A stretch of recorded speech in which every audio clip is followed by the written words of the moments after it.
Dokter berinisial AY yang diduga melakukan pelecehan seksual terhadap pasiennya di Rumah Sakit Persada Malang telah diperiksa polisi. Meski demikian, Dokter AY masih berstatus sebagai saksi. Sementara terkait rencana pemerintah Indonesia menampung 1.000 warga Gaza, Menteri Sosial Saifullah Yusuf mengaku masih menunggu arahan Presiden Prabowo. Buntut kasus pelecehan seksual yang diduga dilakukan oleh salah satu dokternya, petugas reserse kriminal Polresta Malang Kota mendatangi pihak Rumah Sakit Persada Kota Malang untuk meminta keterangan.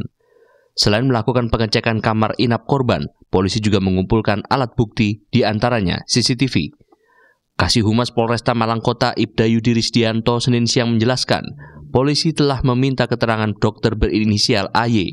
Namun hingga saat ini, AY masih berstatus sebagai saksi. Polisi masih melakukan pendalaman terhadap bukti rekaman CCTV rumah sakit.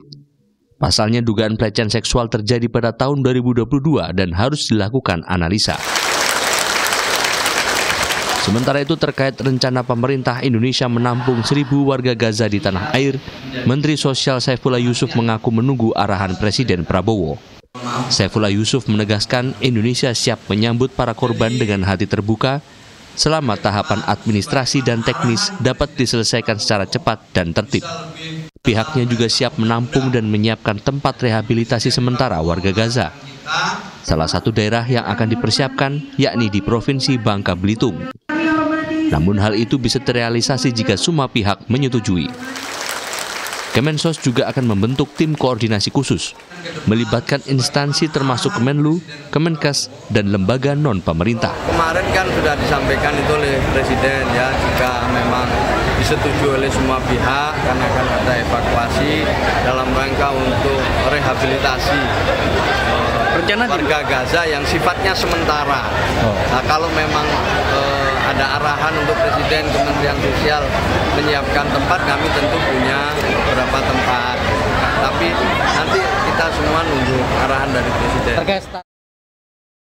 Masih dari Situbondo, kisah pilu dialami oleh para siswa Sekolah Dasar Negeri 5 Kayumas di Kecamatan Arjasa, Kabupaten Situbondo.